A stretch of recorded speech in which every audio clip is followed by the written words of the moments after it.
Gente, então, hoje nós damos continuidade na segunda mensagem da série Fé e Trabalho, nossa profissão a serviço do reino de Deus. Quero te encorajar, antes de qualquer coisa, durante a semana, se você ainda não fez, a ouvir a primeira mensagem da semana passada.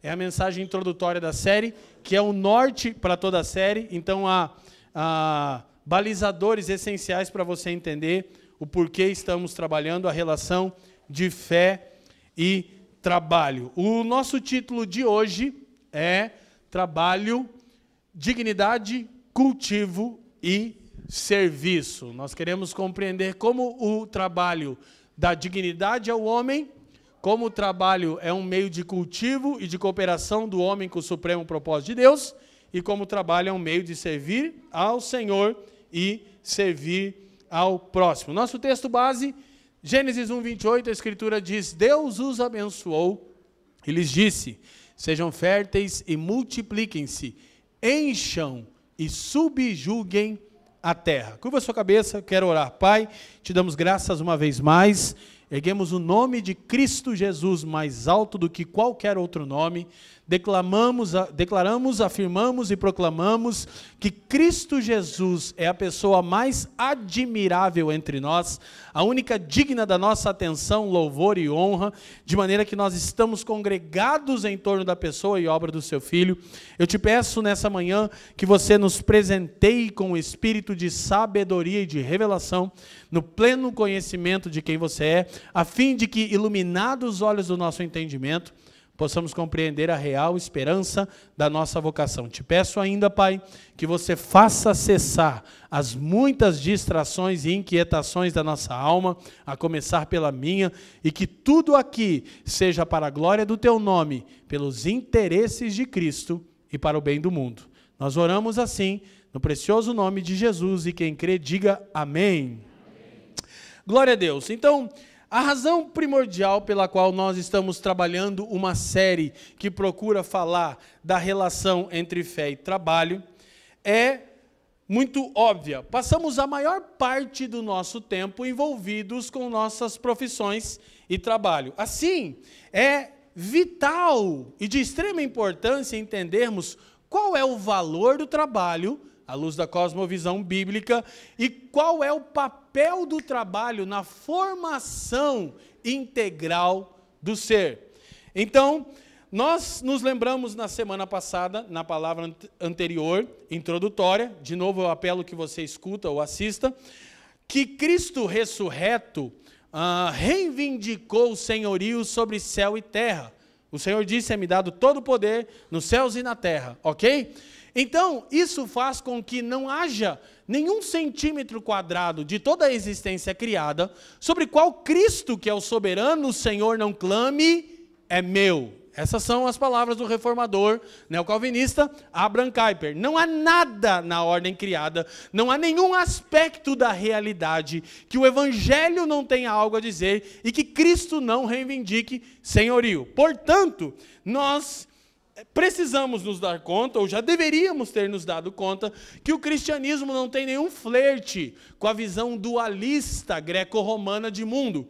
Aquela visão que separa sagrado e secular, isso é de Deus, isso não é de Deus, música do mundo, e esses tipos esse tipo de perspectiva que demonstra uma falta de compreensão da integralidade da visão cristã de mundo. Se Cristo reivindica senhorio sobre céus, coisas celestiais, sobre terra, sobre coisas criadas, físicas e materiais, de novo, não há nada na existência que Cristo não reivindique senhorio e que não tenhamos que dar conta a Ele. Então é urgente, trabalhei isso mais na mensagem anterior, rompermos com o espírito dualista. O dualismo, além de ser uma das maiores heresias e uma das grandes oposições a uma visão cristã de mundo, é uma filosofia ou cosmovisão que torna a vida muito cansativa, porque eu acabo atuando em distintos papéis. A gente tem aquele costume de falar em minha vida conjugal, minha vida profissional. Você não tem 7 vidas, porque só gato tem 7 vidas e não é o seu caso, aleluia? Essa piadinha sempre é bem-vinda para vocês. Fosse a respeito de mim, até talvez daria para pensar, mas... Então, essa visão é muito cansativa e ela não comunica a verdade do Evangelho. De maneira tal, somos tão dualistas que por vezes estamos aqui no dia do Senhor, que celebramos a ressurreição, adorando ao Senhor, sendo instruídos, cantando ao Senhor, tendo comunhão, e de repente nos vem um pensamento que nós consideramos infernal e diabólico. Qual é o pensamento? Amanhã é segunda-feira. Aí o Satanás monta no seu ombro e você cai numa profunda depressão instantânea porque você é um dualista. Se você já teve esse tipo de pensamento, se você ainda tem, está evidente que você não entendeu o Evangelho. Mas calma, você pode se arrepender, confessar o Senhor. Ah, eu estou 10 anos de igreja. Não me interessa. Você pode se arrepender, confessar a Cristo e entender a integralidade do Evangelho hoje, nessa manhã. Aleluia! Então, a gente pensa, agora segunda, sexta, eu estou lá naquele trabalho secular, profano, deprimente, degradante, eu não vejo a hora que chega o domingo, daí eu sou um ser espiritual. Então, essa visão, além de cansativa, é um fardo ter muitos papéis, né? Ela não corrobora com a visão cristã. Antes, a visão cristã diz que o Evangelho reivindica lugar de fala e instrução e Cristo senhorio sobre todos os aspectos da realidade. E, uma vez mais, se passamos a maior parte do tempo envolvido com as nossas profissões, nós precisamos urgentemente saber como nossas profissões podem ser um meio de glorificarmos a Deus, cooperarmos com o seu supremo propósito e servirmos o mundo viabilizando desenvolvimento. Amém? Essa é a nossa tentativa de hoje. Então, relembrando um pouquinho do que já trabalhamos na semana passada, a nossa primeira parte, a dignidade do trabalho, vamos trabalhar em 3 partes, dignidade do trabalho, o trabalho como cultivo e o trabalho como serviço. A gente disse isso semana passada, eu só quero reforçar. Para os gregos, o mundo físico era transitório, sem importância e até mesmo ilusório. Quem já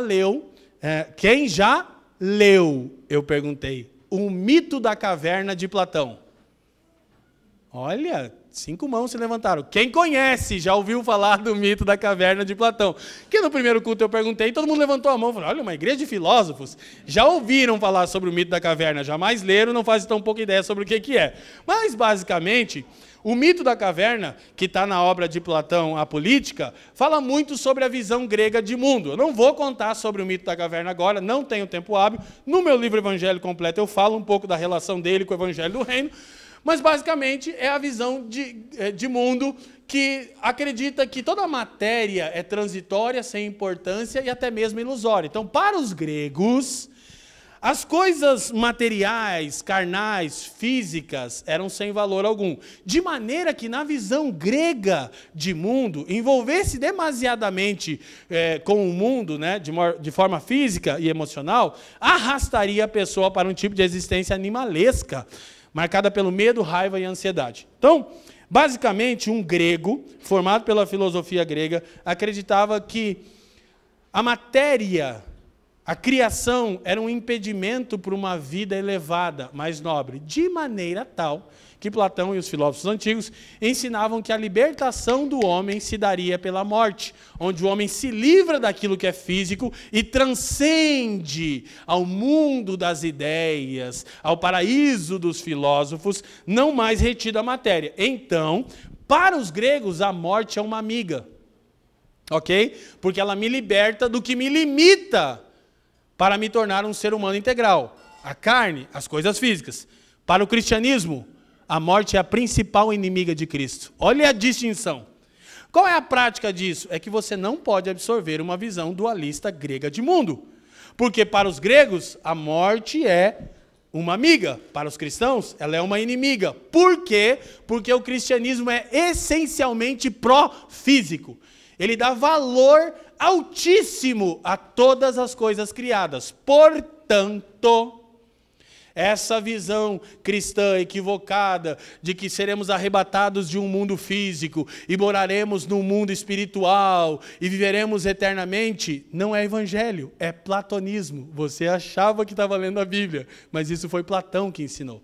A visão bíblica é de um mundo renovado e recriado com coisas físicas, eternas, reais. Porque quando Deus termina toda a criação, a matéria, a sentença da Escritura é: e viu Deus que era? Tem uma notícia para você: Deus não sofre transtorno de bipolaridade. Diferente de você, ele não muda de ideia. Aleluia. Posso ouvir um graças a Deus? Imagina se Deus fosse bipolar igual você, irmão. Eu estava perdido, né? Então, para os gregos, o trabalho que usa a mente, em vez do corpo, é mais nobre, menos animalesco. Assim, a forma mais elevada de trabalho é mais cognitiva e menos braçal. Prestem atenção como essa visão grega de mundo ainda é majoritária hoje.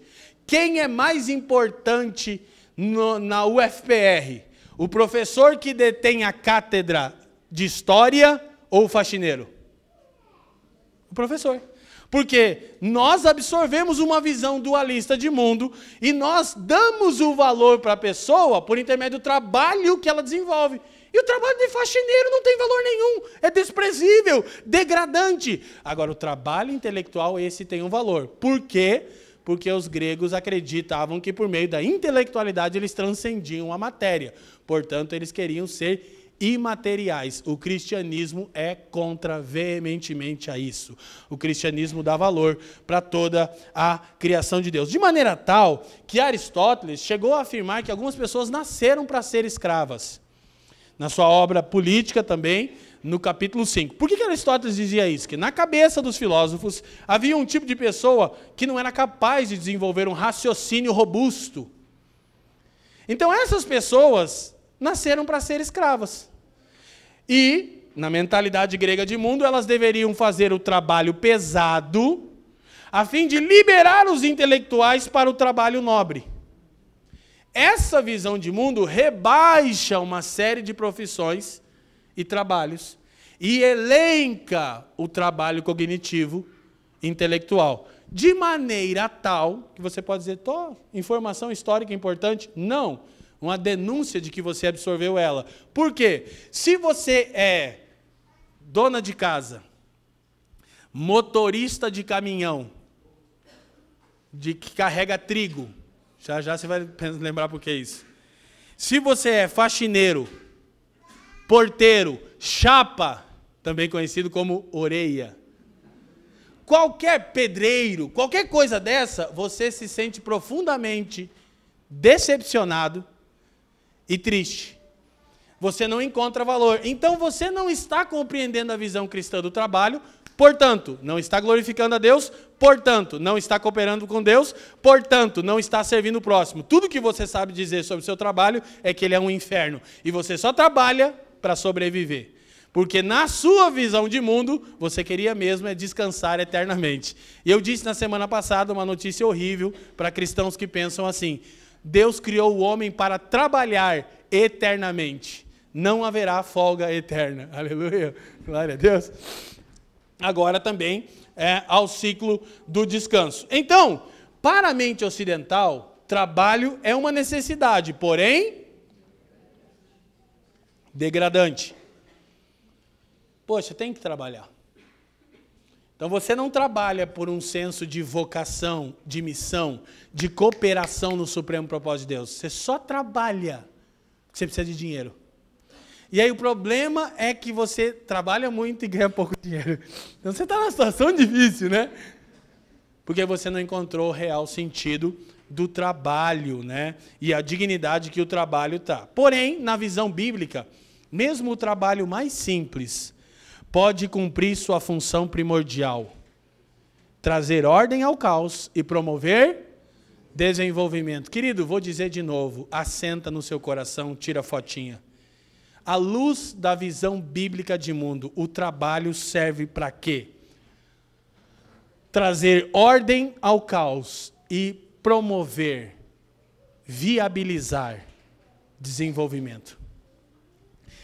Agora, eu posso te provar que todo trabalho, ainda que ele esteja no escalão dos trabalhos que desprezamos, ele pode cumprir a função primordial para a qual Deus criou o trabalho.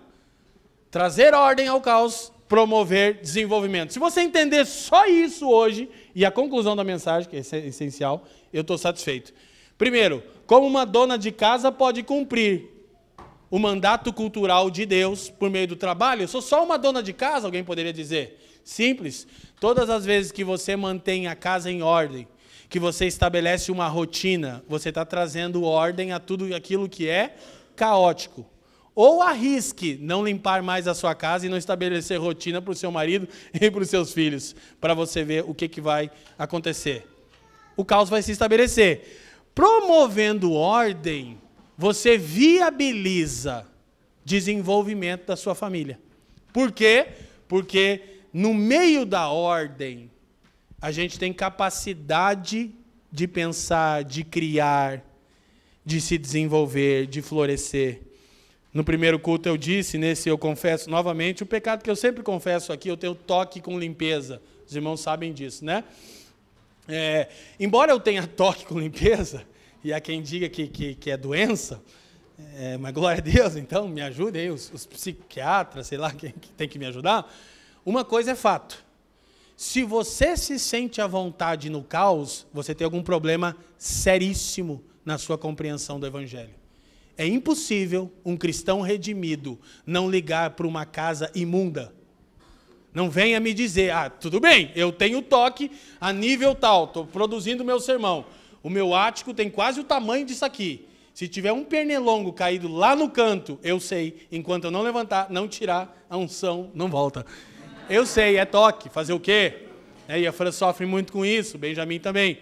Então eu sei, mas peraí, quando tudo está em ordem, minha capacidade criativa, de reflexão, e de qualquer pessoa redimida, funciona melhor, sim ou não? Sim. Se você está em paz no meio da imundícia, do caos, do espírito da Maria Mulambo, como diz o neopentecostal, querido, você está com um problema grave, você precisa se arrepender e crer no Evangelho. Por quê? Porque Deus é Deus de ordem, e eu acrescento, ainda é limpinho. Aleluia, posso ouvir um amém? Você precisa se arrepender se para você está tudo bem. Como que você consegue trabalhar com a sua mesa do escritório em caos? Tudo bem, tem gente que consegue, eu não tenho esse dom.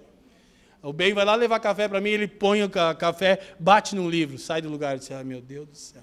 Aí Deus volta. Eu sei, é um problema, fazer o quê? Então, olha só, sem o trabalho, por mais simples que seja, a vida humana não.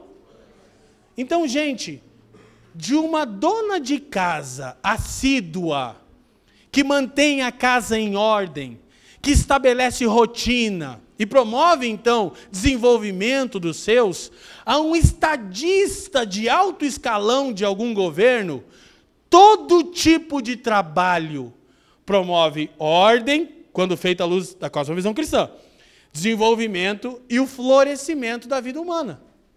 Então, a coisa maravilhosa, e curiosamente amanhã é dia do... uma folga.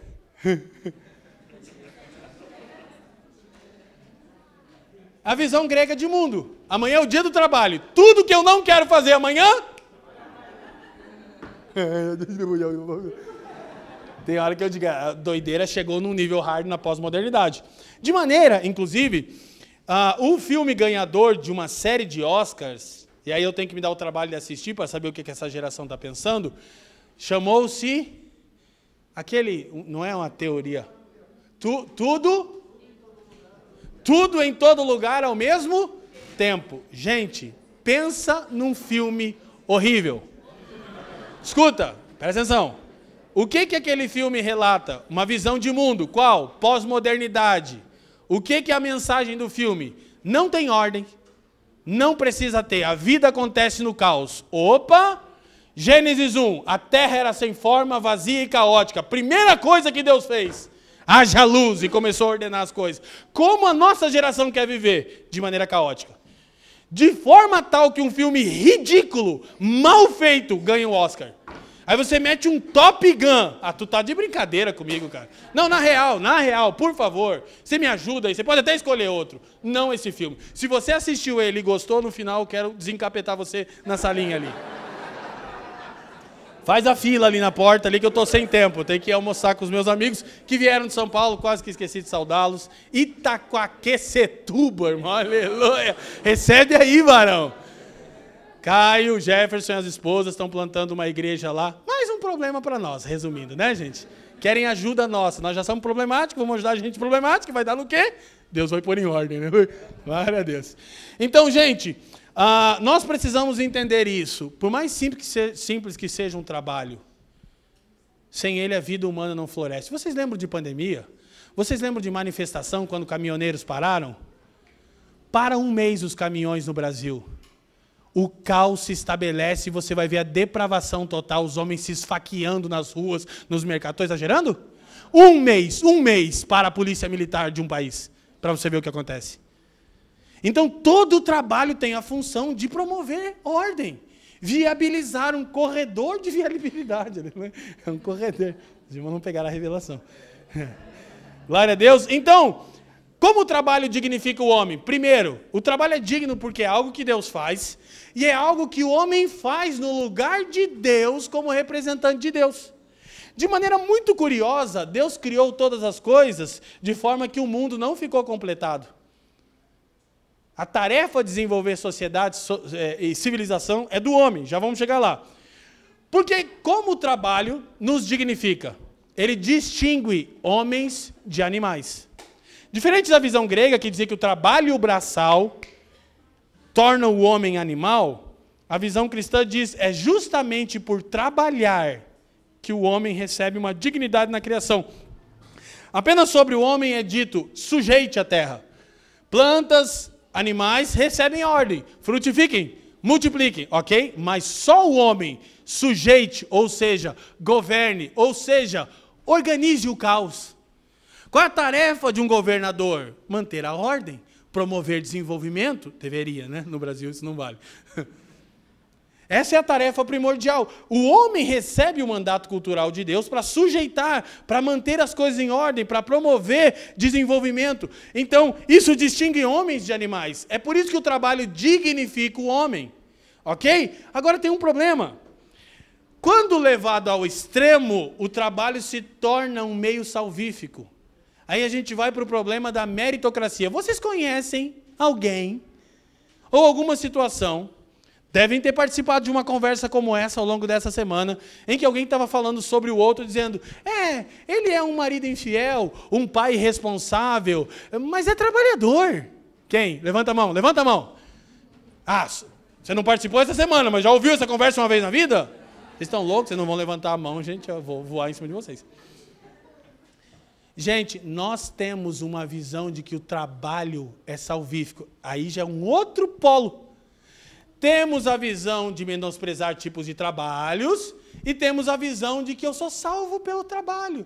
De maneira tal, escute, que você passa uma semana toda sem comunicar o evangelho com uma só pessoa, com ninguém do seu trabalho, na sua rua, no ônibus, nada. Você não fala do evangelho para ninguém. Você não toma as escrituras nem um dia da sua semana. Você não gasta 2 minutos de oração por dia e sextou. Aí você diz, estou cansado. Tá, não preguei o evangelho, não servi ninguém pelo meu trabalho, por intermédio do meu trabalho, não tomei as escrituras, não gastei tempo em comunhão com Deus, mas trabalhei bastante essa semana, né? Sabe o que você está fazendo? O trabalho, o meio da sua redenção. Como se Deus aceitasse esse tipo de fala. Ah, você trabalhou? Ah, que legal! Então nós precisamos urgente repensar trabalho. E, de novo, relembrar que todo trabalho, querido, por favor, isso pode ser mudado amanhã, segunda-feira. Não, amanhã é feriado. É dia do trabalho, né? Na terça-feira, escute, eu vou explicar isso mais adiante, mas vou reforçar agora. Não é a sua empresa que tem que mudar a visão de mundo, é você que tem que mudar a sua visão de mundo. Sua empresa pode ser a pior do mundo, é possível de você glorificar a Deus lá. E a gente vai ver como é possível. Então, independente do tipo de trabalho, se você é do lar, ou se você está numa função de posição política, qualquer função, você precisa entender que Deus valoriza o trabalho. O teólogo Philip Jensen disse o seguinte: se Deus viesse ao mundo, como ele seria? Para os gregos da antiguidade, talvez fosse um rei filósofo. Para os romanos de outrora, ele seria um estadista justo e nobre. Mas como o Deus dos hebreus veio ao mundo como um... Isso é a primeira denúncia de que Deus não valoriza o trabalho da maneira que a gente valoriza. Tim Keller vai soar na mesma mentalidade e diz: em Gênesis, vemos Deus como um jardineiro e no Novo Testamento como um carpinteiro. Ambos os... Que valor tem um paisagista na nossa sociedade? Que valor tem um carpinteiro? Num mundo greco-romano de pompa, pensa num mundo que supervalorizava posições e reconhecimento. Deus se manifesta, encarna como um carpinteiro. O Deus do primeiro pacto que se manifestou como um jardineiro. Então isso demonstra que todo trabalho, ele é um meio de glorificar a Deus, se envolver com o seu supremo propósito, trazer dignidade ao homem, distinguindo ele dos animais, e serviço ao mundo, promovendo desenvolvimento. Amém até aqui, gente? Ok? Então, vamos avançar. Segunda parte, o trabalho como um cultivo, ou seja, a mentalidade de cooperarmos com o supremo propósito de Deus. O texto de Gênesis 2:15 a 17 e 24, Deus coloca o homem no jardim do Éden, diz para ele cultivar e guardar o jardim, ordena que ele não coma do fruto proibido e ordena que ele procrie, se multiplique. Então, nas palavras de Tim Keller, a doutrina da criação, presta atenção nisso, se harmoniza com a doutrina da encarnação, na qual Deus se reveste de um corpo humano. Viu? Deus não era um fantasma, né? Em Cristo. E da ressurreição, na qual Deus redime não apenas a alma, mas também o corpo. Isso mostra como o cristianismo é profundamente profísico. De novo, reforçar a ideia e a excelência da criação. Então, a doutrina da criação termina com a sentença: e viu Deus que era bom. Quando Deus encarna, ele, olha só, ele encarna. Por que Deus não veio à terra em espírito? Veio, né? Depois, mas por que Deus encarnou? Para afirmar a excelência da criação e a importância das coisas comuns. Você já se deu conta, gente, que o Deus Criador encarnou na pessoa do seu filho, a ponto de depender da sua mãe limpar suas necessidades fisiológicas? Gente, o evangelho é um absurdo. A ponto de Jesus passar 30 anos como um carpinteiro. 30 anos num serviço, até que naquela época mediano, nada muito ruim nem muito bom. Para nós hoje, desprezível. Mas a doutrina da encarnação demonstra isso. E a doutrina da ressurreição reforça isso. Jesus ressuscitou fisicamente. Jesus está à destra de Deus com o corpo físico. Jesus voltará à terra com o corpo físico. Toda a criação será renovada, não descartada. Não iremos morar no céu, o mundo das ideias. Isso é platonismo, não cristianismo. Portanto, a eternidade começa agora para alguém que foi redimido, e todas as suas obras, como vimos na semana passada, hoje eu não tenho tempo, ecoarão por toda a eternidade vindoura. Tudo que a gente faz de segunda a sexta vai nos acompanhar de acordo com a Escritura em Apocalipse. Então, o jardineiro, que é a tarefa de Deus e do homem em Gênesis, trabalha para viabilizar o potencial da criação. Deus criou o mundo físico para ser desenvolvido, cultivado e cuidado. Diga comigo: desenvolvido, cultivado e cuidado, de inúmeras maneiras, por intermédio do trabalho humano. Então Deus não completou tudo. O homem deveria desenvolver, cultivar e cuidar para que houvesse progresso. Então, quando olhamos para os textos de Gênesis mencionados, Derek Kidner diz: para que haja crescimento espiritual, existe uma palavra divina a ser obedecida. Não coma do fruto da árvore proibida. Então, para que eu me desenvolva espiritualmente, eu preciso obedecer a palavra de Deus. Para que haja desenvolvimento cultural e social, existe o trabalho físico de cuidar do jardim e a ordem para procriar. Até fazer filho é trabalhar, aleluia, glória a Deus. É parte do mandado de Deus para o homem. Quando Deus ordena que os seres humanos encham a terra, isso significa muito mais do que plantas e animais encherem a terra. Seres humanos enchendo a terra significa civilização. E a tarefa, a criação e o desenvolvimento de sociedade é nossa tarefa. Agora preste atenção, como é que a gente cria sociedade? Por intermédio de procriação e trabalho. Como a gente forma cultura? Por intermédio de fazer filho e trabalhar. Coisas ordinárias, não apenas estando reunindo domingo, lógico, a gente está aqui, é uma parte da nossa formação, da integralidade do nosso ser. Mas a própria Escritura pressupõe que haja desenvolvimento. Deus é progressista. Amém? Tem uns irmãos que não conseguem dar um amém, tem uns irmãos que deram um amém meio suspeito. Hein? Olha só, não esse tipo de progressista ideológico. Sabe por quê?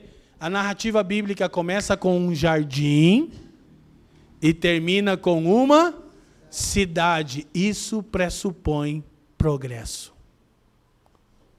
E como se deu esse progresso? Por intermédio do florescer da raça humana. Como? Criando filhos, gerando filhos e trabalhando.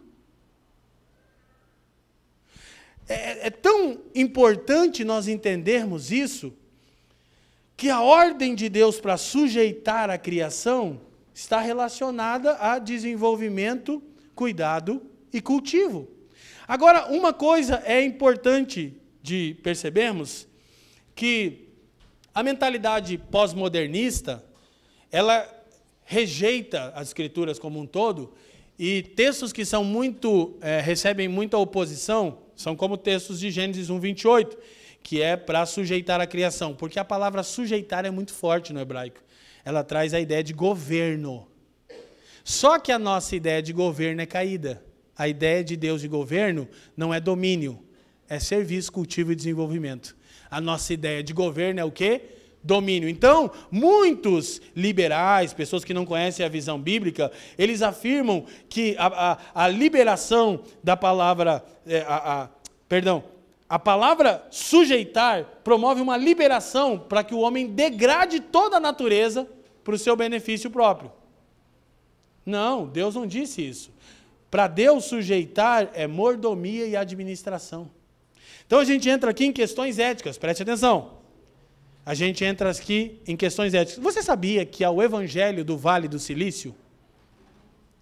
Deveria saber. O que eu quero dizer com isso? É o que eu criei essa expressão, não ia saber mesmo. Criei ela ontem à noite. O Evangelho do Vale do Silício. O que rola lá no Vale do Silício? É o útero da tecnologia, certo? O Evangelho do Vale do Silício é o extremo capitalismo selvagem, que diz que a criação existe só para ser drenada pelo homem, para que esse tal produza tecnologia, para que por intermédio da tecnologia o homem seja salvo. É o espírito iluminista. A tecnologia vai nos salvar. Tecnologia e economia. É o discurso conservador, direitista, /liberal. Okay? Acabei de dizer que Deus é progressista, agora estou confrontando a direita, eu só posso ser um esquerdopata, né? Deve ser. Gente, presta atenção. A tecnologia é uma bênção, não a qualquer custo. Então, o homem precisa cultivar a criação. Presta atenção. Deus não autorizou o homem a destruir a criação. De maneira nenhuma. De maneira nenhuma. Deus ordenou o homem cultivar, desenvolver e cuidar da criação. E ela vai produzir. Então, a tecnologia não é um demônio, a tecnologia não é um Deus. Deus abençoa a tecnologia quando ela serve o homem. Então, que coisa maravilhosa. Algumas semanas atrás, meu sogro fez uma cirurgia, foi por vídeo. Eu falei, como é que é? Eu sou muito leigo, muito burro, assim, burro com força, né? Então eu fico perplexo com essas coisas que para as pessoas já se tornaram comum. Eu fico pensando que os caras desenvolveram. Aí ia ser um robô que ia fazer. Aí não deu, não. O robô ia fazer a cirurgia. Daí coloca um negócio, vê um vídeo. Daí... Cara, que coisa maravilhosa. Você já se deu conta no que é o transplante de coração? Que troço cabuloso. Como que alguém chegou na capacidade de tirar o coração do peito do indivíduo e botar no outro? E o cara sobreviver? A tecnologia é uma bênção. O problema é quando a tecnologia começa a se tornar um Deus. Isso é idolatria. A gente acabou de ver na pergunta do catecismo.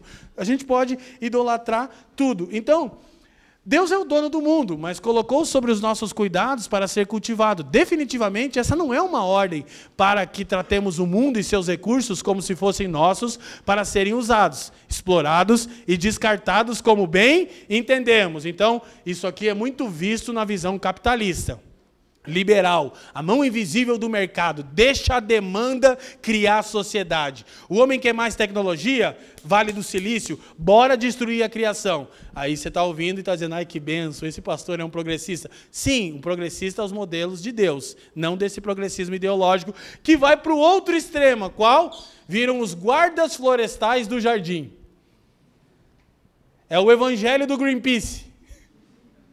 Que é uma patifaria violenta, o Greenpeace é uma mentira descarada para desvio de grana, e tem gente que acredita em ideal do Greenpeace.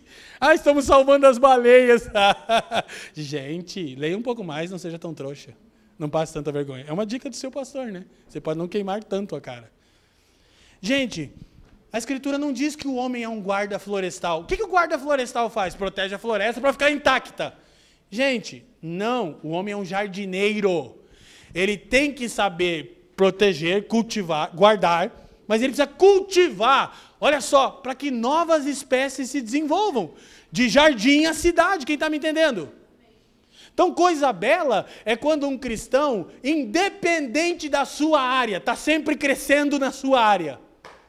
Por quê? Porque ele está sempre querendo gerar mais desenvolvimento. Seja o que você for, você procura sempre ser com excelência.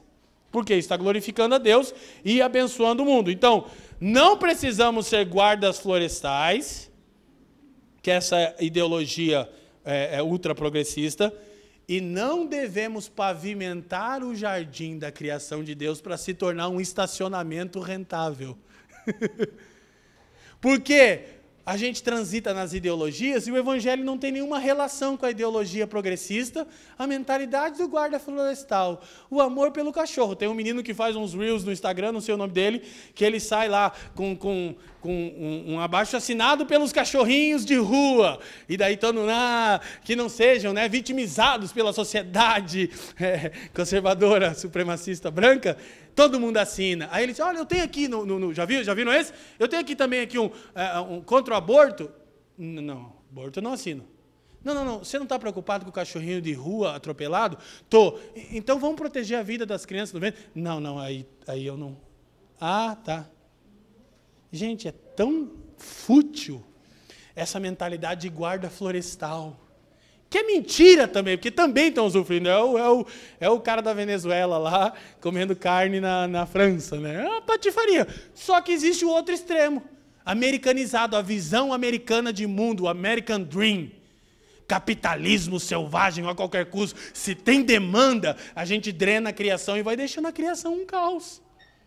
Então o Evangelho tem alguma coisa a dizer sobre a camada de ozônio? Ou isso é papo esquerdista? Será que o Evangelho tem alguma coisa a dizer sobre todas essas áreas mencionadas? Tem. E ele resolve isso em cultivar e guardar. Eu exploro no sentido de viabilizar ainda mais florescimento. E eu protejo para que a essência não seja comprometida. Então, vou dizer mais uma vez, a tecnologia é uma bênção quando serve a glória de Deus. Amém? Então, no mundo vindouro, a Apple estará lá. Aleluia. Já a Samsung, né, irmão? Demonstra o homem caído. O Android, você já consegue ver. Né? Quando você está com a Apple, você vê, olha, o homem recriado, redimido. Né? Você mete o Android e você diz, cara, o homem pecou. Todos pecaram e destituídos foram da glória de Deus. Aleluia. A tecnologia é uma bênção, gente. maravilhosa em muitos sentidos. A ciência, a biologia precisam se desenvolver, desde que elas estejam sempre sujeitas ao Criador. Aí entra um monte de questão ética, como a pesquisa com células-troncos. Pode ou não pode? O lance da fertilização, fugiu o nome por? In vitro, né? É isso? Vitro. Complexa. Não estou dizendo nada, escuta. Eu só estou dizendo que assim, vai lá ter 5 embriões, vou usar só um. Faço o que com os outros 4? Para mim é complexo. Entendeu? Não estou afirmando nada. Por quê? Eu não sou um cientista. Eu precisaria pensar muito mais sobre as implicações disso. Mas, ao mesmo tempo, só a capacidade de gerar uma criança no vidro, eu falo, cara, bendito seja o Senhor, que é tecnologia. Sim ou não? Só que ela vai abrir discussões morais e éticas complexas. Então, a Apple é uma bênção. Mas o que é feito no Vale do Silício, em muitas situações, não honra a Deus. Porque lucro em cima de lucro. Olha como é complicado um cristão bíblico viver no mundo hoje, né? Dá um norte. Então, o mundo, em sua forma original e pura, foi criado por Deus com a necessidade de ser trabalhado. Não está pronto. De jardim à cidade. E nós vamos cooperar com o supremo propósito de Deus. Da dona de casa ao cientista. O trabalho serve para promover ordem no caos, viabilizar desenvolvimento. Amém? Não há trabalho que não seja honroso e que não seja um instrumento para glorificarmos a Deus. No primeiro culto, a irmã acabou de me dar um abraço do seu grupo. Se eu sou uma diarista, pastor, amanhã eu vou limpar a casa como nunca. É o efeito do Evangelho. Entendeu? Eu quase que contratei ela para ir lá em casa daí também. Já foi uma irmã que limpa bem, eu estou procurando ela. Então, escuta, uma compreensão bíblica do trabalho revitaliza nosso desejo de criar coisas de valor com os recursos e habilidades que nós temos. Gente, a gente vai chegar já na necessidade de excelência. Então, até aqui nós estamos falando basicamente o seguinte: todo trabalho é formador de cultura. A gente está formando cultura. Presta atenção. Eu, pastor, trabalhando lá no Guatupê, na empresa de química, eu estou formando cultura? Uhum. O problema é que os cristãos não têm noção que a maneira com a qual eles trabalham forma cultura. E a gente poderia e deveria começar a trabalhar com uma visão bíblica. Independente da nossa área de atuação. Coisas práticas. Você poderia terminar o seu trabalho, ajudar outra pessoa a concluir o dele e viabilizar o desenvolvimento profissional dela. Sem interesse, no meio de uma sociedade em que a pessoa quer que a outra erre para que eu galgue a posição dela. Imagina você concluir o seu trabalho e voluntariamente, uma vez por semana, você acelera teu trabalho para dedicar 30 minutos do seu dia a auxiliar alguém na empresa a fazer o trabalho dela sem interesse. Isso é evangelho. Fruto do evangelho. Você começa a gerar um novo tipo de cultura. Mas quando a gente faz as coisas, a gente pensa no quê? No lucro. Já testemunhei para os irmãos que na confecção do meu primeiro livro, eu usei literalmente o material mais caro do mercado. Soft touch, capa dura, folha amarela.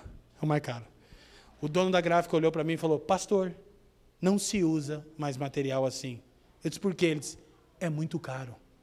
Porque você escolheu o melhor material do mercado. Não fique chateado, é o seu primeiro livro, o custo vai ser muito alto. Eu disse: eu quero esse. Tem algum melhor? Não, então eu quero o melhor. Por quê? Porque eu entendo que o meu trabalho precisa glorificar a Deus e precisa abençoar pessoas. De maneira que as pessoas, antes de observarem o conteúdo do meu livro, quase 99% das pessoas pegam o meu livro na mão e dizem: cara, que livro lindo. Deus recebeu louvor. Quem está me entendendo? Você pode limpar a casa do seu patrão de maneira de ele chegar e falar: que beleza. Você está glorificando a Deus, quem está me entendendo? E aí você aplica. Eu estou indo nas profissões desprezadas, que as mais destacadas, é mais fácil talvez até de você entender como glorificar a Deus. Então o trabalho está formando cultura. Escute, sempre que colocamos ordem no caos, sempre que usamos nosso potencial criativo, sempre que melhoramos e expandimos a criação para além do seu estado original, Deus é progressista, estamos seguindo o padrão de desenvolvimento cultural e criativo de Deus. Deus ama o progresso. Aleluia. Então Deus abençoa a tecnologia, a ciência, a biologia. Eu já disse aqui algumas vezes, vou dizer de novo, existe um cientista cristão chamado Francis Collins. Ele era um ateu que se tornou cristão por intermédio do evangelismo de uma amiga, dona de casa. Ele é um dos cientistas mais renomados na América. Hoje ele lidera o programa Genoma Humano, o programa que recebe o maior aporte financeiro nos Estados Unidos. Ele é um cristão, ele está tentando desmembrar o DNA. Ele foi um dos caras, isso ainda causa discussão, que veio à mídia e disse, por favor, se vacinem, parem de ser loucos. Aí todo mundo para mim, o que você acha, pastor, da vacina? Eu falei, pergunta para o cientista, eu sou teólogo. Quem está me entendendo? E a gente fica, o evangelho brega, tosco, feio. Você tem liberdade? Eu não queria. Tu não vacina, só cala sua boca. Não vai o anticristo, o chip, o jacaré. Eu disse, meu Deus, que vergonha que eu tenho de ser crente no meio dessa geração louca. Eu tenho histórico de atleta. Então tá bom, rapaz. Fica com o teu histórico. Eu tô todo zoado. Eu vou tomar 20 vacinas para ver se eu revivo com essas vacinas aqui. Não tô. Tudo bem, você tem liberdade, né? A gente entrar na questão de lei, de posição do Estado ou não, beleza. Mas não era essa a discussão. Era um bando de gente que tem a 5ª série, não lê nem Bíblia e queria opinar sobre vacina. Eu digo, meu Deus, o mundo vai mal. Então, todos os cristãos deveriam ter a capacidade de identificar com convicção e satisfação como o seu trabalho colabora com Deus em termos de sua criatividade e cultivo. Como, querido? O que você faz de segunda a sexta colabora com o supremo propósito de Deus. Você precisa ter clareza disso, porque aí você vai encontrar paz e vai dizer, que maravilha, de domingo a domingo eu estou servindo a Deus, cooperando com o seu supremo propósito, abençoando o próximo, promovendo desenvolvimento. O problema é que quase nenhum cristão sabe responder isso aqui. Como? Por intermédio do meu trabalho. Mas eu já dei dicas até sobre a dona de casa. Mantendo a casa em ordem, estabelecendo rotina, você está cooperando com o desenvolvimento e o florescimento da sua casa e da humanidade. Porque Deus é ordeiro e limpinho. Posso ouvir um amém? Por fim, o trabalho como um serviço, como um meio de servirmos a Deus e ao próximo. Trabalhamos bastante isso na semana passada. Eu vou avançar rapidamente. Qual é o texto bíblico? 1 Coríntios 7:20. Paulo diz, cada um deve permanecer na condição em que foi chamado por Deus. Então presta atenção. A palavra chamar no Novo Testamento, no grego é kaleo. Te lembra alguém? Alguém tem mente folclórica igual eu ou não? Superman, cara. É muito assim, é muito evangelho, né, quando eu assisto Superman. Até que ele morreu, mas não morreu, entendeu? Né? O Batman é do mal, o Batman não é de Deus. O Ju gosta do Batman, tem que orar pelo Ju. O Batman é do mal, cara. Cavaleiro das Trevas? Meu Deus. Glória a Deus. Então, ó, gente, a palavra chamar no Novo Testamento é kaleo em grego, e ela é usada de duas formas. Primeiro, essa palavra é usada quando Deus chama alguém por uma relação de comunhão. Ou seja, redenção, quando Deus salva alguém. Nós somos chamados à comunhão do seu Filho. 1 Coríntios 1:9. Somos salvos, redimidos. A mesma palavra é usada para quando Deus vocaciona, quando Deus confere habilidades para alguém. Então, Paulo diz uma coisa muito libertadora para um mundo que supervalorizava trabalhos intelectuais, que desprezava trabalhos braçais, que não entendia a relação do cristianismo com o trabalho. Paulo diz assim, ó, cada um permaneça na condição em que foi chamado por Deus, porque você pode glorificar a Deus, cooperar com o desenvolvimento do seu plano, servir o próximo, independente da sua área de atuação. Mas agora vem o absurdo. Sabe qual? Paulo está falando aqui de relações sociais, ele não está falando de ministério na igreja. Então ele está dizendo assim, ó, você foi chamado, redimido e posicionado casado, ele diz, permaneça assim. Os irmãos não ficaram muito felizes. Ele diz assim, você foi chamado sendo solteiro, aí você pode permanecer assim, não é que você tem, você pode. Só que sabe o que Paulo vai dizer depois? Olha de novo a pós-modernidade que não consegue entender as escrituras. Paulo diz assim, ó, você foi chamado sendo escravo, permaneça assim. Os caras já vêm, escravagista. Né? Algumas semanas atrás, a grande pensadora, influenciadora, intelectual, Xuxa Meneghel, diz que a Bíblia tem que ser atualizada. Eu disse, nossa! A intelectual do século 21. Agora escuta, por quê? Como que você responde essas coisas no dia a dia? Pô, tá na Bíblia. Tem gente que manja de Bíblia, tá? Não sei se você... os caras que vêm tretar comigo ateu, é tudo cara que conhece de Bíblia. Nunca é cara que não conhece. Os caras já vêm nos textos complexos. Pô, mas Paulo diz pro cara que é escravo, se ele foi chamado escravo, que ele permaneça escravo. Paulo era um escravagista. Por que ele não se opôs àquela ordem social, né? Liberdade, igualdade, fraternidade. Aí Paulo vai dizer como que o evangelho muda. Primeiro, eu disse no começo, não é a sua empresa, seu patrão que tem que mudar a mentalidade, é você. Porque não existe nenhum tipo de trabalho, de jardineiro a carpinteiro, que não possa glorificar a Deus, servir o seu supremo propósito, abençoar o mundo, promover desenvolvimento. Amém? Tá, então como que Paulo está dizendo para o cara ficar escravo? Paulo dá uma deixa e diz assim, ó, foi chamado escravo? Você lê o texto em casa, tá? Ele diz assim, ó, se há probabilidade de libertação, use-a. Tá de boa. Ele quer dizer o seguinte, se você pode ser livre, se teu patrão entendeu, amém, tá? Se não, glória a Deus. Por quê? Porque você foi chamado, salvo, redimido e posicionado para um serviço, sendo escravo. Mas agora em Cristo, você é livre.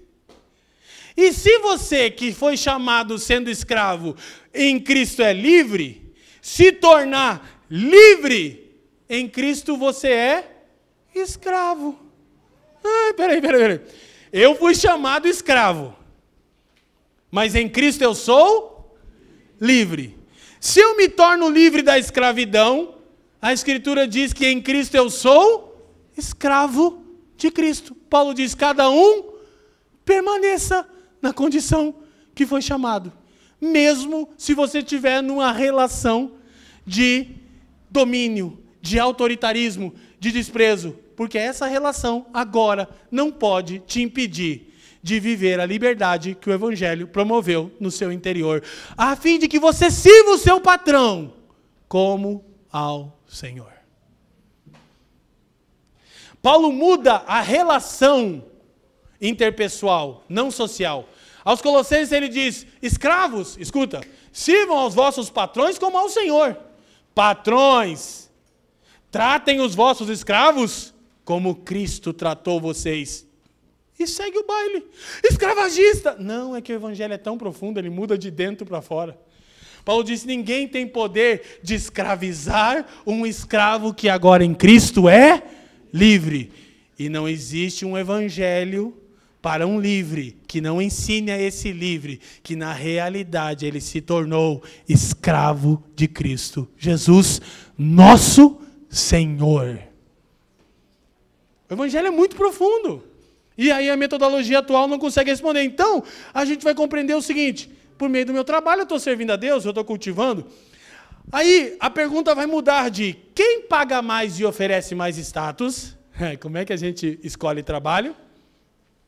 Que tipo de trabalho tem maior remuneração e dá mais status? Aí a pergunta vai mudar e vai se tornar a seguinte, escuta, levando em conta as minhas habilidades e oportunidades, como eu posso ser mais útil às pessoas, sabendo o que sei sobre a vontade de Deus e a necessidade humana? Eu já não escolho mais trabalho por remuneração e status. Quão longe está da gente, né, gente? Vamos ser sinceros. É por isso que as pessoas, quando encontram um pastor bíblico ou pastores bíblicos, eles olham para você como se você fosse um trouxa sem tamanho. Caras como eu, né, a pessoa pergunta assim para mim, você trabalha ou é só pastor? Porque, né, minha história é toda bagunçada e, como diz a canção do Jason Upton, com o passar do tempo fica mais confusa.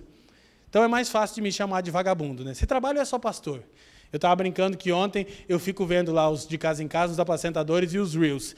Tá todo mundo na adoração, todo mundo no airsoft, né? E dá tiro. E eu tô aonde? Enfornado, trancado no escritório. Todo sábado eu vou dormir com remédio para enxaqueca, de tanto que eu li o que eu já estudei a semana inteira, para falar 50 minutos e achar horrível.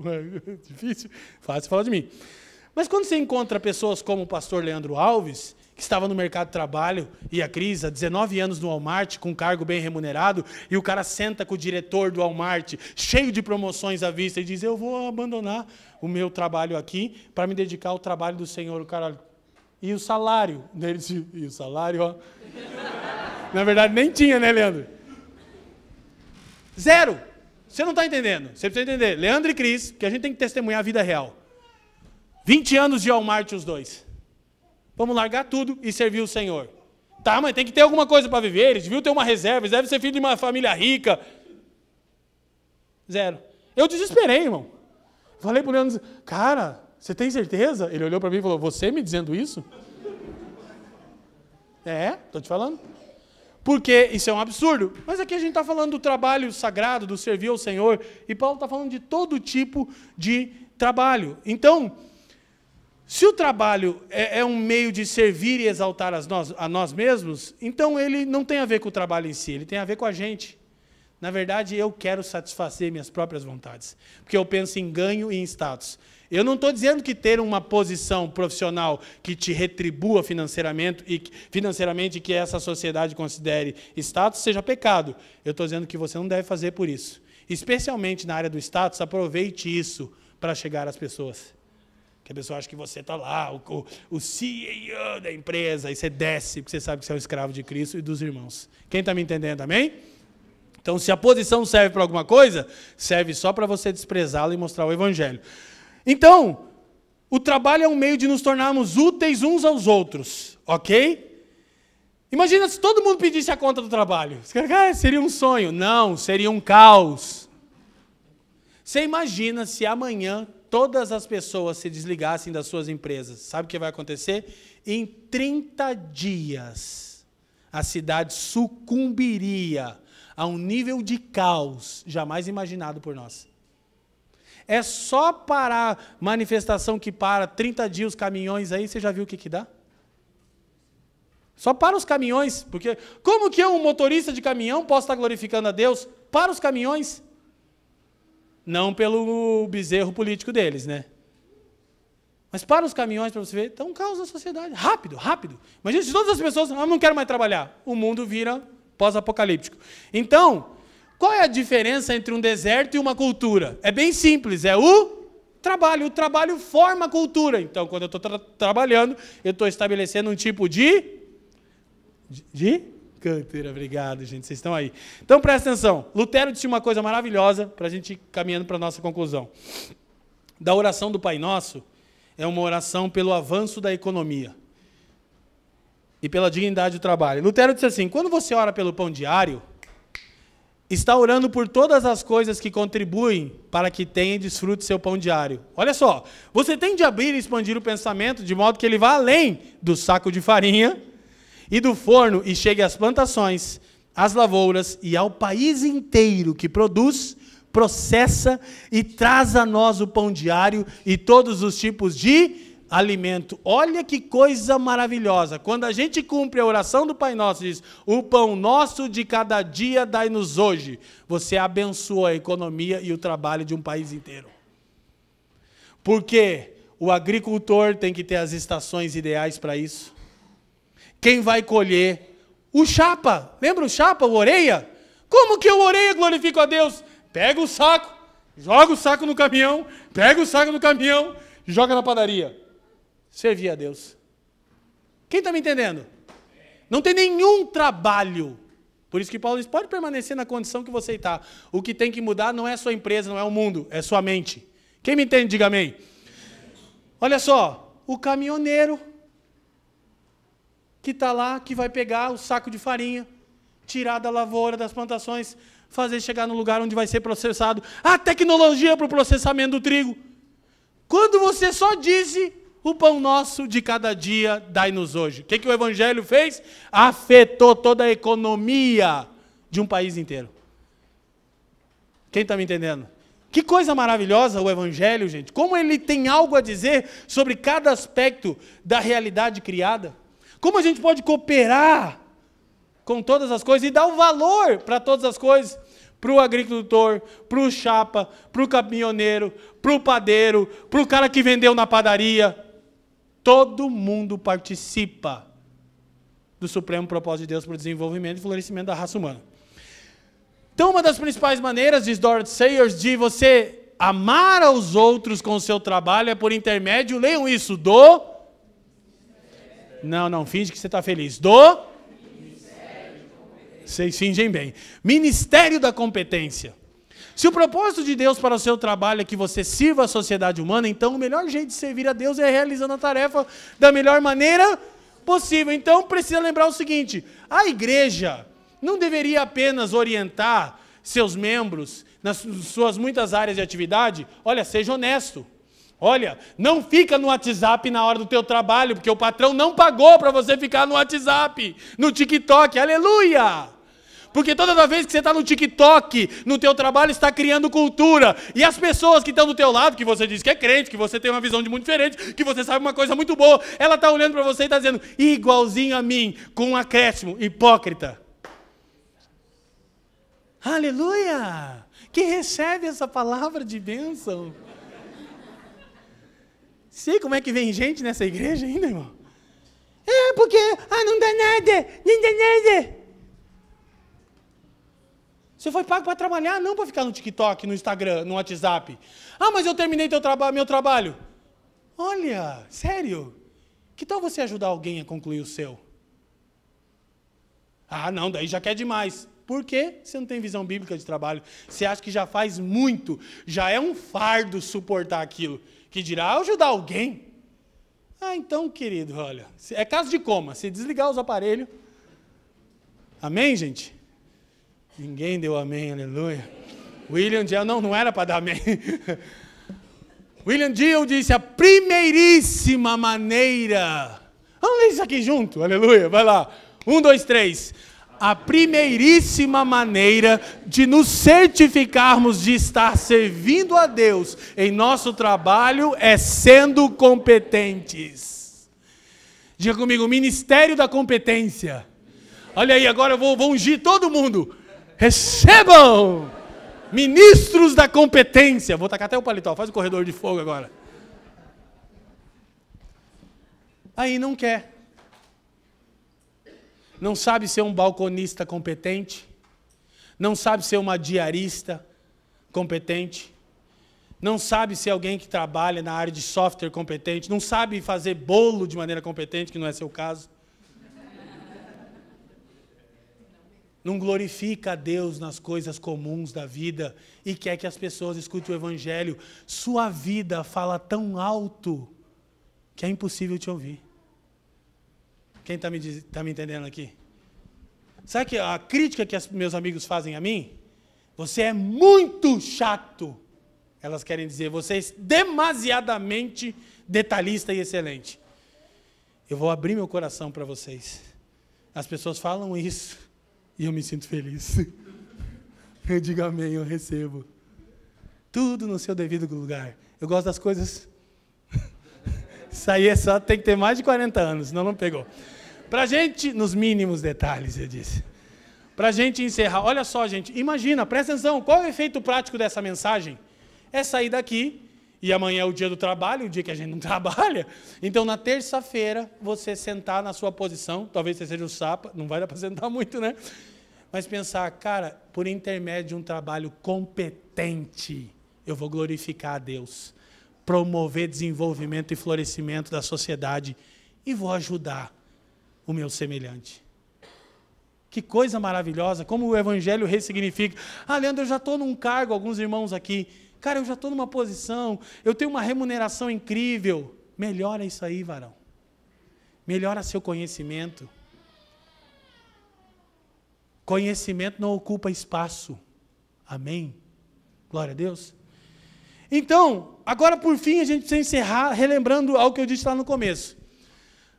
Se a gente perder de vista doutrinas basilares do cristianismo, como a doutrina da justificação somente pela fé, a gente não vai perceber como essa doutrina muda densamente o nosso entendimento de trabalho. Lembra que eu disse que a nossa visão ela transita em polos que desprezam o trabalho, alguns tipos de trabalho, e no polo que idolatra o trabalho como um meio de justificação? Gente, fala a verdade, você e eu somos tentados a nos sentirmos justificados, especialmente quando fazemos um trabalho bem feito. Fala real. E é uma coisa que é legal, tá? Ter gozo no trabalho bem feito é parte de Deus. Eu falei semana passada. Quando Deus terminou todas as coisas, Ele disse, e viu Deus que era? É bênção. Quando você faz, eu tenho orgulho do meu livro. Eu fico olhando o meu livro e digo, é o mais top que tem na minha estante. Arrebenta, pode falar que é top. Não tem problema. Mas tem um limite. Eu não me justifico.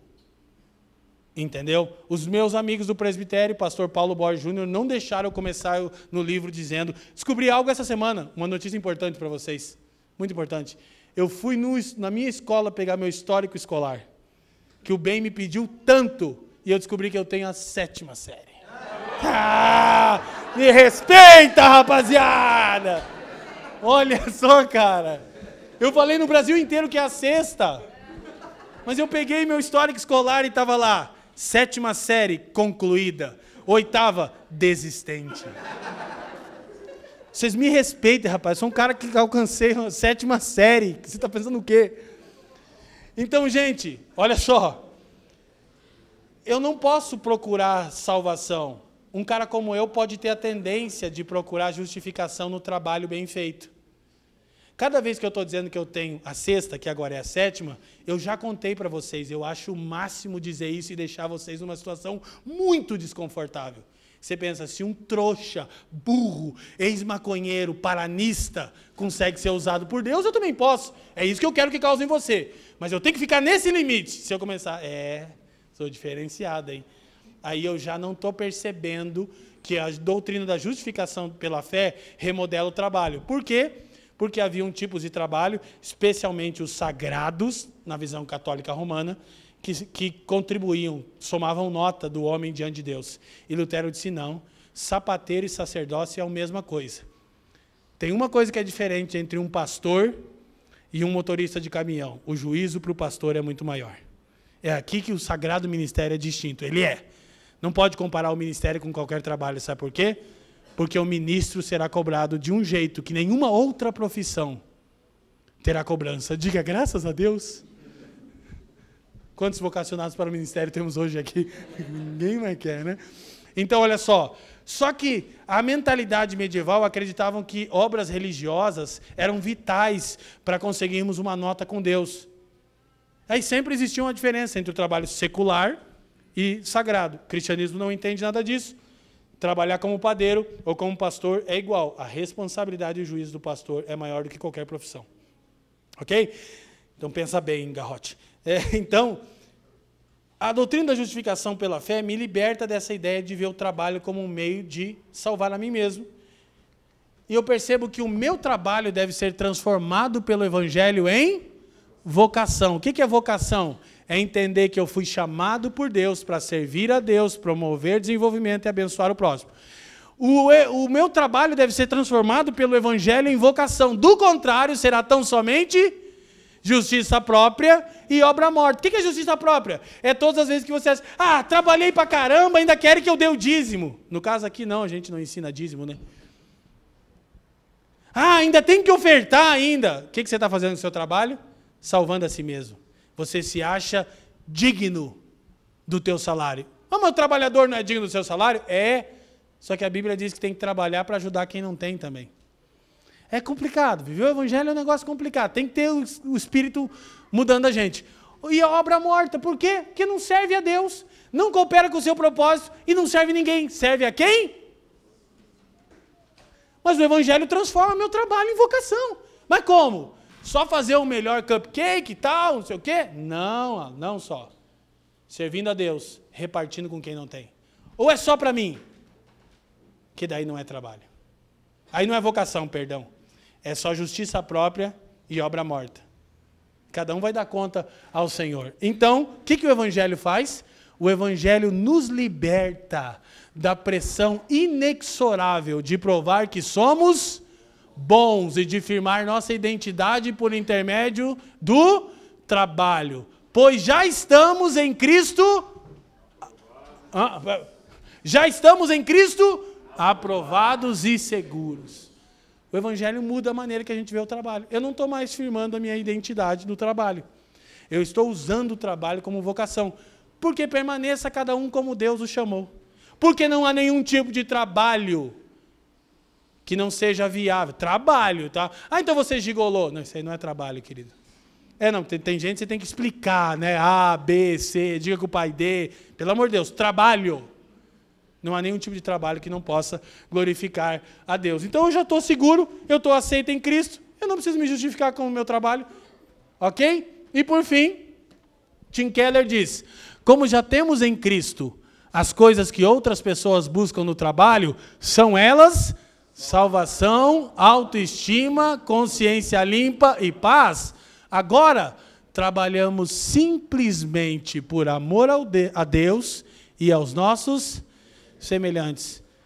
Eu vou encerrar orando, quero chamar aqui o time de música para a gente partir o pão, mas quero te relembrar o seguinte. É muito urgente uma visão cristã de trabalho. E olhe para mim, você não deve depositar sua esperança salvífica em nada ou ninguém que seja além de Cristo Jesus, nosso Senhor.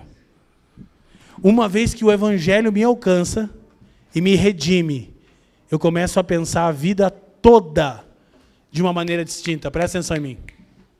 Especialmente o meu trabalho. Porque é onde eu passo a maior parte do meu tempo. Quem está me entendendo, diga amém. Eu começo a ressignificar. A maravilha dessa mensagem, eu terminei semana passada dizendo isso, a gente vai seguir nas próximas semanas, permitindo o Senhor, é que ninguém, a sua empresa não pode, o seu patrão não pode, sua condição social não pode, nada nem ninguém pode te impedir de, no próximo dia de trabalho seu, aplicar uma ética cristã do trabalho e começar a ver como isso vai mudar a mentalidade das pessoas ao teu redor, como isso vai confrontar a mentalidade das pessoas ao seu redor. Quem está me entendendo? E uma vez mais, nossa esperança de salvação repousa em Jesus Cristo. Amém? A gente contempla e comemora o trabalho bem realizado. E viu Deus que era? É maravilhoso. Pode curtir, sim, o seu trabalho realizado, dentro dos limites bíblicos. Não se satisfaça em sua identidade nele, e não dependa dele para a sua justiça. Mas por meio do seu trabalho, glorifique a Deus. Coopere com o seu supremo propósito. Sirva o próximo. Promova o desenvolvimento e o florescimento da criação e da raça humana. Amém?